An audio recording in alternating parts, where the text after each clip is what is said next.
La Cour constitutionnelle de la presse congolaise moderne siège en matière des actualités qui dominent dans toute la République démocratique du Congo. L'audience publique d'aujourd'hui, mardi 30 janvier 2024, sera toujours présidée par moi-même, Péguine Sassa, l'interrogateur de la presse congolaise moderne, juge président de la Cour constitutionnelle de la presse congolaise moderne. Tout au long de la dite audience publique, nous allons parler à la langue vernaculaire, précisément les lingala, et nous allons parler de actualités qui dominent. Entre-temps, nous allons préciser ce qui s'est déroulé à Kimpese, territoire de Songolo dans la province du Congo central. Mbote Nabino, Bandeko ya Kinshasa, Mbote Nabino Bampangi ya Congo central, Jambo Eno, Batoto ya Katanga, Batoto ya Kisangani, Batoto ya Goma,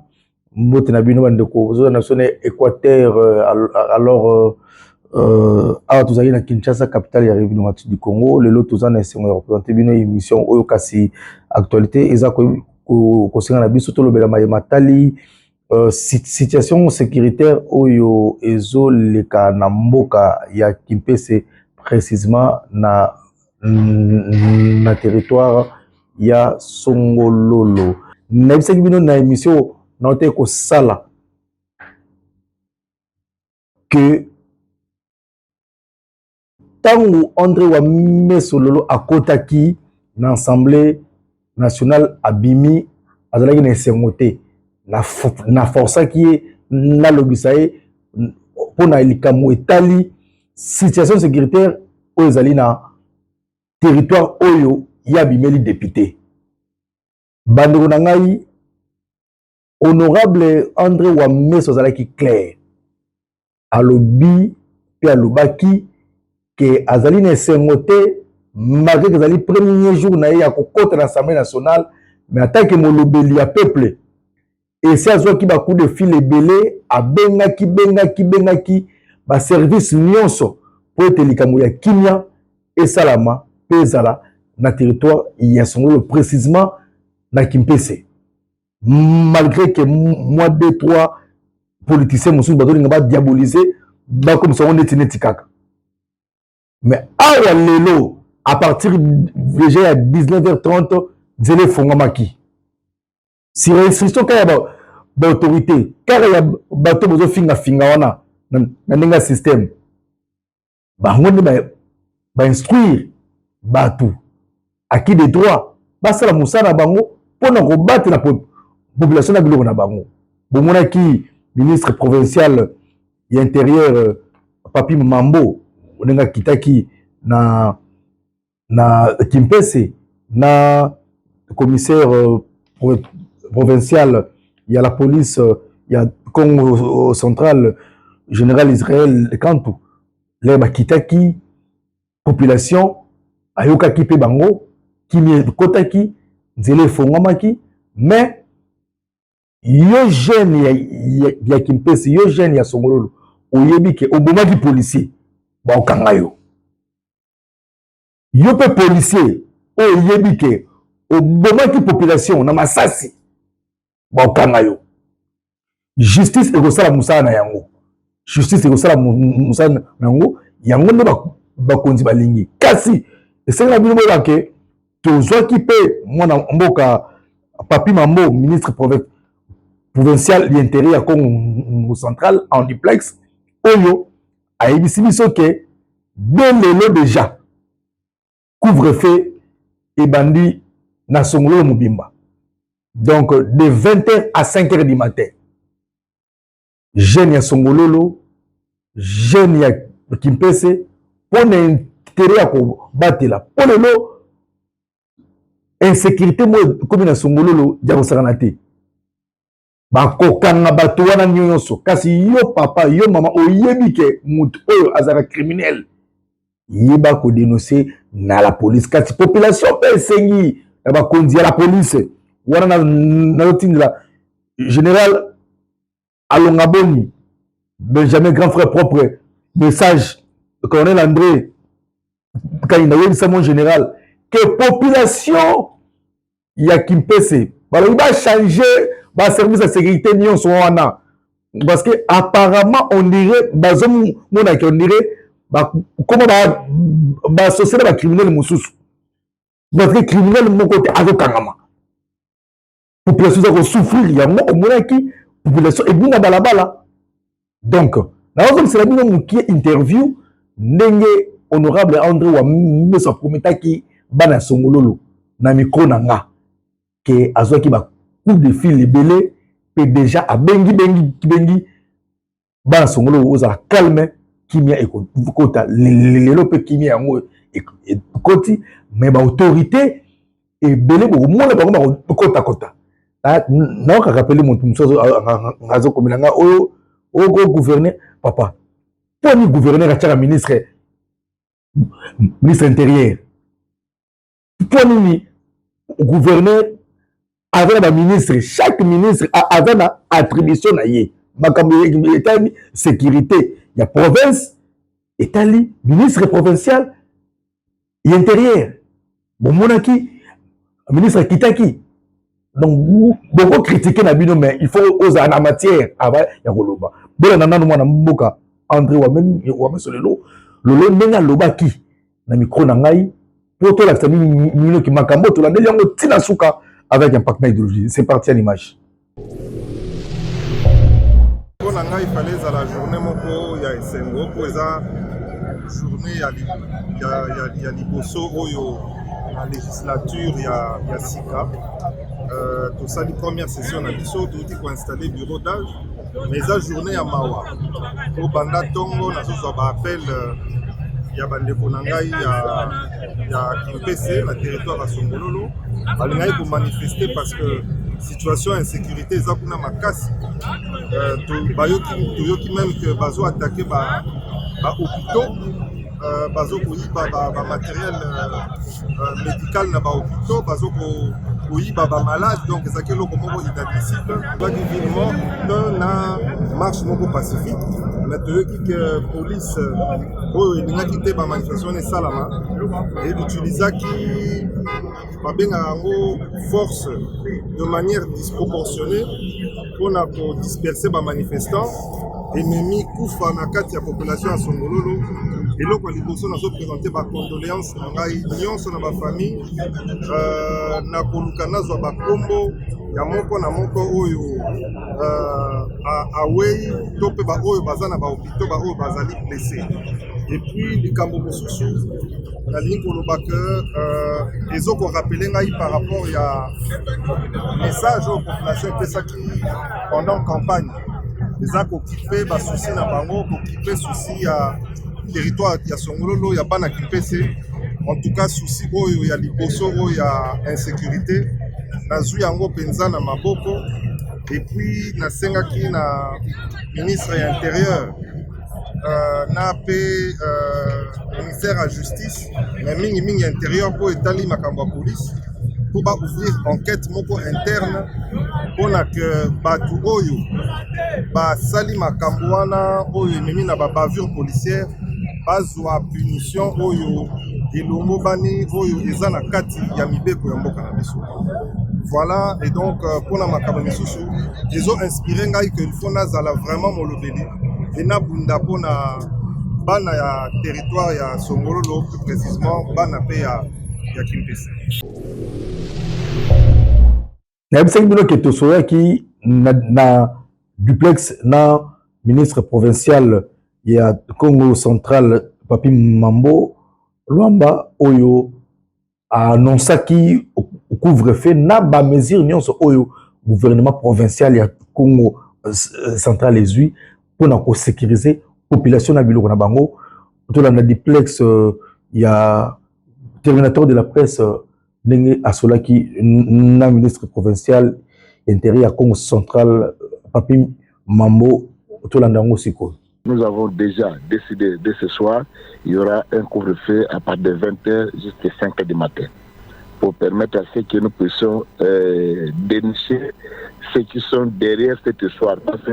comment on peut comprendre, ces gens-là sont armés de calibre 12. Nous sommes censés vérifier qui sont derrière ces mouvements-là. C'est pourquoi nous avons décidé dès ce soir, de 20h à 5h, on va décréter un couvre-feu sur la cité de Kimpese afin de nous permettre de mener des enquêtes pour enfin dénicher ces réseaux pendant une semaine. Parce que vous savez, c'est même le temps pour moi de déplacer quelque chose au niveau de Songololo. On doit le déplacer. Un administrateur territoire que nous allons installer plus quelques services au niveau de la cité de Kimpese pour pouvoir gérer la situation et gérer la cité. Nalingi, à travers émission Yalelo, Tochela Bino, Mdengenini, Mwana Mboka, honorable Percy Nzuzi Umba, élu à Matadi, la charmante Percy Nzuzi Umba. On a vu la charmante, tu es dans le groupe, va critiquer. La charmante, moi c'est qui toko,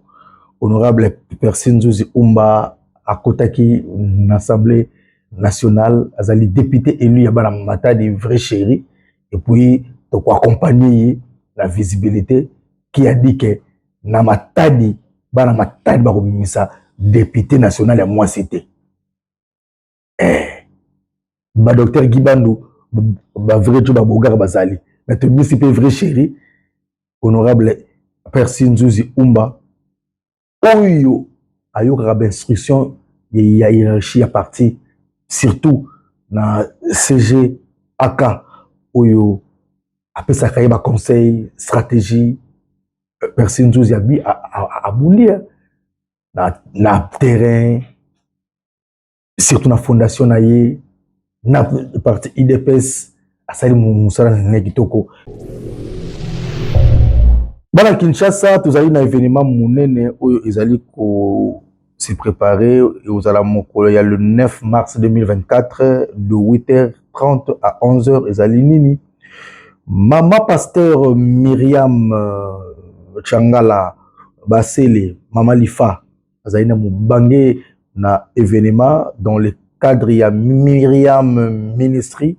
en collaboration na ba église nyonso ya RDC baza ko organiser mubange na matinée de gloire pour des familles oyo kala mingi te luka pe Maman Myriam to solana ya long et à large kasi vous avez des familles stables pour une RDC qui rayonne. OK. Donc vous avez na cathédrale du cinquantenaire vous avez na cathédrale du cinquantenaire protestant, la commune ya Lingwala, référence UPC, et puis signé Jésus-Christ et Seigneur. Donc Maman Myriam Chalanga Basele, Maman Lifa avec Benyon sinon là c'est bon mon affiche wana to lukaye c'est meno mo ba indusa mo makelele ba surprise vous allez belé ba invité vous allez belé tozo chapwa na ba maman qui a dit que Maman Denise qui a dit que Maman Jeannette Meta à Ozalate, qui a dit que pasteur Salem a kokota makambo yote. Donc batebele to Ozalana to chango poids avec impact na idéologie. Nalingi à travers émission Oyo na félicité général Alongaboni Benjamin. Mon général, sincère félicitations pour Olaka Kibiso à travers ma interview Oyo a Okodaka Biso Oyo le baquet de ba élection que vous allez bien sécuriser. La République Mobimba malgré ba bavira mike et salamaki mais ba policier na yo ba battre les populations na biloko na bango. Malgré batamato imangu ba yo raté mais au punir bato mususu félicitations sincère félicitations na yo nazo zone c'est le cas kamka ba oyo mo lobaki o lobaka avant l'élection ndengeni oko batela population na biloko na bango pendant période il y a ba élection ndengeni eleki ki toko en tout cas na flataka motuté mais mon général alonga boni sincère félicitations. Même chef de l'État, Félix Antoine Tshisekedi Tshilombo, tant on a coupé la ranaye, tant on te sola mamutali inusa, mamutali pays, mamutali kimia, mamutali manga ongana chaka. Et puis ça nga pe terminateur ve ma bato oyo nyonso baza ko sala l'intérêt na nga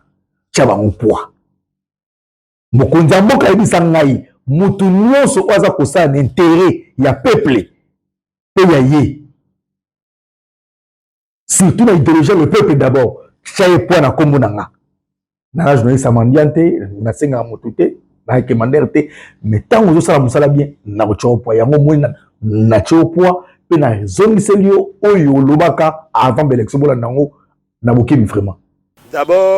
de par nos missions traditionnelles, la police s'occupe de la sécurisation des personnes et de leurs biens. Et le processus électoral, c'est un processus qui est fait par des personnes. Donc, nous nous retrouvons dans notre mission régalienne. Et des deux, c'est sur base du décret 05 du 6 mai 2005,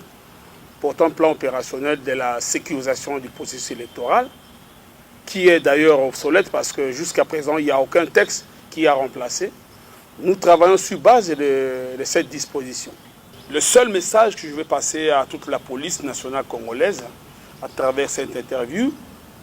c'est que nous devons prendre en conscience nos responsabilités, car, comme je vous le dis, de par le décret 05 du 6 mai 2005, la nation congolaise confère la sécurisation du processus électoral à la police que nous sommes. Donc, les policiers contre vents et marées,